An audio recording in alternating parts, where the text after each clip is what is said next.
De la memoria y el recuerdo, por Aristóteles, 13, capítulo 2. Nos resta ahora hablar del recuerdo.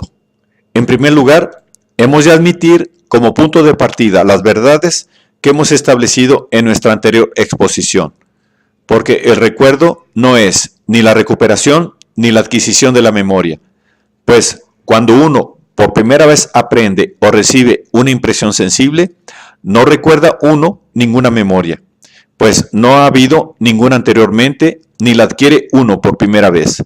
Solamente en el momento en que el estado o la afección se producen en el interior hay memoria, de manera que la memoria no se produce al mismo tiempo que la afección originaria. Además, tan pronto como la afección ha entrado completamente en el órgano sensitivo individual y último, la afección o el conocimiento, si es que alguien puede llamar al estado o afección al conocimiento, ya que nada hay que puede impedir que nuestro recuerdo verse accidentalmente sobre algunos objetos de nuestro conocimiento, está ya presente en el sujeto afectado. Pero la memoria propiamente no se ha fijado hasta que ha transcurrido un tiempo, ya que uno recuerda en el presente lo que uno ha visto o ha padecido en el pretérito. No se puede recordar en el presente lo que uno experimenta en el presente. Además, es evidente que es posible recordar cosas que uno no tiene presente en el momento, pero que uno ha percibido o padecido hace mucho. Pero cuando uno recupera algún conocimiento anterior, alguna sensación o experiencia, el estado continuado de lo que antes hemos descrito como memoria, este proceso, por tanto, es el recuerdo de uno de los objetos antedichos. No obstante, el proceso del recuerdo implica la memoria y va acompañado de memoria. Tampoco es verdadero decir, sin ninguna calificación o determinación ulterior, que el recuerdo es introducir de nuevo algo que ya antes existía en nosotros. En un sentido es esto verdadero, pero no lo es en otros, pues es posible que un mismo hombre aprenda o descubra una misma cosa dos veces. Así pues, el recuerdo debe diferir de estos actos, debe implicar algún principio originario fuera de aquel a partir del cual aprendemos por vez primera. Los actos del recuerdo tienen lugar cuando un movimiento o impulso sucede naturalmente a otro. Si la secuencia es necesaria, es evidente que quien quiera que experimente un movimiento o impulso, experimentará también el siguiente. Pero si la secuencia no es necesaria, sino simplemente habitual o fruto de costumbre, la segunda experiencia se seguirá de ordinario. Pero ocurre que algunos impulsos nos vienen a ser habituales más fácilmente por una única experiencia que a otros a partir de muchas. Y así recordamos algunas cosas que tan solo hemos visto una vez mejor que otras que hemos visto muchas veces. Cuando recordamos, pues, reexperimentamos uno de nuestros primeros movimientos o impulsos, hasta que al fin experimentamos también lo que habitualmente les precede. Por esta razón, seguimos ordenada y continuadamente el rastro cuando pensamos, partiendo del presente o de alguna otra cosa, o bien de algo semejante o contrario a lo que buscamos, o bien de algo íntimamente relacionado con ello. De esta manera tiene lugar el recuerdo, pues los movimientos o impulsos que nacen de estas experiencias son a veces idénticos y a veces simultáneos con los de los que buscamos, y aún a veces forman parte de ello. De manera que la parte restante que nosotros experimentamos luego de esta es relativamente pequeña. Esta es la manera en que los hombres intentan recordar, como también la manera en que recuerdan aun cuando no lo intenten. Es decir, cuando un movimiento o impulso se sigue a otro. Cuando un movimiento o impulso se sigue o sigue a otro. Hablando en general, cuando otros impulsos o movimientos, tales como los que hemos mencionado, se han despertado o han sido excitados antes, se sigue o produce el impulso o movimiento particular. No necesitamos investigar de qué manera recordamos, cuando los extremos de las series están muy alejados, sino solamente cómo lo hacemos cuando estos extremos están muy próximos. Es, en efecto, evidente que el método es idéntico en ambos casos, es decir, siguiendo una cadena de sucesión continua sin una búsqueda previa o un recuerdo, porque por costumbre o hábito, los impulsos o movimientos se siguen unos a otros, ordenadamente. Así pues, cuando un hombre desea recordar algo, este será el método que debe seguir. Intentará hallar un punto de partida para un movimiento o impulso que le conduzca al que él busca. Por esta razón, los actos del recuerdo consiguen una más rápida realización y un éxito más completo, cuando parte del comienzo de una serie, porque igual que los objetos están relacionados entre sí por un orden de sucesión, así también lo están los impulsos o movimientos. Los sujetos que poseen un determinado orden interno o psíquico, análogo al de los problemas y cuestiones matemáticas, son los que más fácilmente recuerdan. Los sujetos psíquicamente desordenados recuerdan con dificultad. Aquí es donde está la diferencia entre recordar y aprender de nuevo, que en el primer caso uno será apto para llegar, de alguna manera, por su propio esfuerzo, al término siguiente al punto de partida. Cuando uno no puede hacer esto por sí mismo, sino que necesita la mediación de otro agente, éste ya no recuerda. Sucede a menudo que uno no puede recordar de momento, pero puede conseguirlo buscando y acaba por hallar lo que quería. Esto tiene lugar iniciando muchos movimientos o impulsos hasta que al fin uno inicia uno de tal clase que conducirá efectivamente al objeto de su búsqueda. Porque el recuerdo consiste en la existencia potencial en la mente del estímulo efectivo. Y este, como se ha dicho, de tal manera que el sujeto es movido o estimulado desde el mismo impulso y de los demás estímulos que él contiene en sí mismo. Pero se debe asegurar el punto de partida. Por esta razón, algunas personas parecen recordar, partiendo de los lugares. La razón de esto se halla en que ellos pasan rápidamente de un eslabón de la cadena continua al siguiente. Por ejemplo, de la leche a lo blanco al aire, del aire a lo húmedo, de lo cual uno recuerda el otoño, si era esta la estación que buscaba. Hablando en general, el punto medio parece ser el mejor para comenzar, porque uno recordará cuando llegue a este punto, sino antes, o bien no recordará ya partiendo de ningún otro. Por ejemplo, supongamos que uno esté pensando en una serie, que puede representarse por las letras A, B, C, D, E, F, G, H. Si uno recuerda lo que quiere en la A, puede sin embargo recordarlo en la E, porque a partir de este punto es posible moverse en una y otra dirección, es decir, hacia la D o hacia la F. Si uno no quiere uno de estos, recordará siguiendo su camino hacia la F, y si lo quiere es G o H, y si no, sigue su camino hacia la D. Siempre se obtiene éxito completo de esta manera.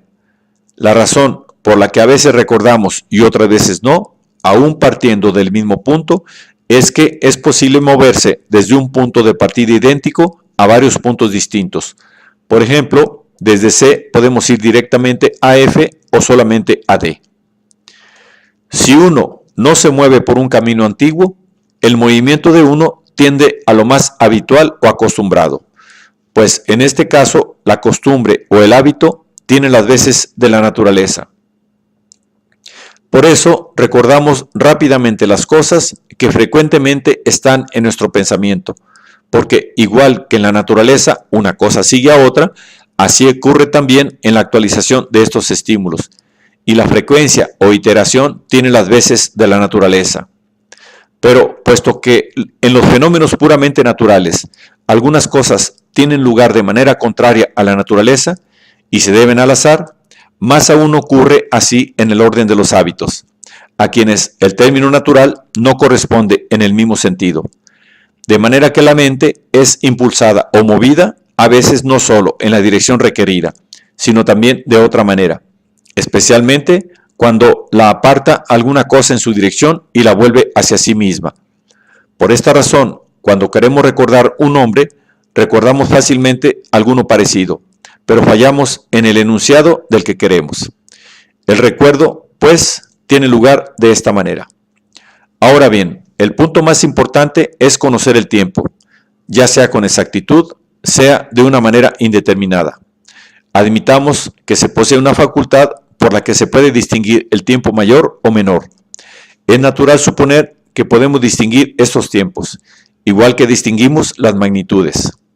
La mente, en efecto, no piensa a distancia en las cosas grandes, extendiéndose hasta ellas, como piensan algunos que opera la vista, ya que la mente pensará igualmente en ella si ellas no están allí, sino que uno piensa en ellas por medio de un movimiento proporcionado de la mente, pues hay en la mente movimiento y figuras semejantes. ¿De qué manera? Pues, cuando la mente piensa en cosas grandes, ¿diferirá su pensar en ellas de su pensar en cosas pequeñas? Todas las cosas internas, en efecto, son más pequeñas y como proporcionadas a las de afuera. Quizá, igual que podemos suponer que hay en el hombre algo proporcionado a las formas, podamos también suponer que hay en él algo análogamente proporcionado a sus distancias. Por ejemplo, si uno experimenta los movimientos AB, BE, este tal puede imaginar CD, porque CD, AC y CD están en la misma relación que AB y BE. ¿Por qué pues imagina uno más fácilmente CD que FG? Probablemente porque A es a AC lo que H es a I. Ahora bien, este tiene sus movimientos o estímulos simultáneamente. Ahora bien, si quiere imaginar FG, conserve la mente, pero en lugar de la razón H sobre I, piensa la razón K sobre L, ya que éstas guardan la misma relación que FA a BA. Así pues, cuando el impulso relativo al hecho y el impulso relativo a su tiempo tienen lugar juntos, uno recuerda actualmente. Si uno piensa que experimenta sus impulsos o movimientos sin hacer esto, piensa que recuerda, porque no hay nada que impida que un hombre se engañe respecto a esto, ni nada que le impida suponer que recuerda, cuando no hay tal. Pero cuando un hombre recuerda actualmente, no puede suponer que no lo hace, y recordar sin ser consciente de ello, porque el recuerdo, según hemos visto, esencialmente implica la conciencia. Pero si el impulso o movimiento que dice referencia al hecho tiene lugar separadamente del movimiento relativo al tiempo del mismo, o al revés, no se recuerda. El impulso o movimiento relativo al tiempo es de dos clases.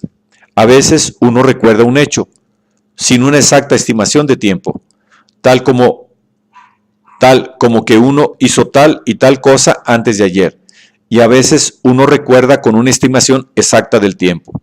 Los hombres acostumbran a decir que recuerdan un suceso, pero que no saben cuándo ocurrió, cuando ellos no conocen exactamente la longitud del periodo de tiempo transcurrido. Hemos dicho antes que los que tienen buena memoria no son los mismos que los que recuerdan rápidamente.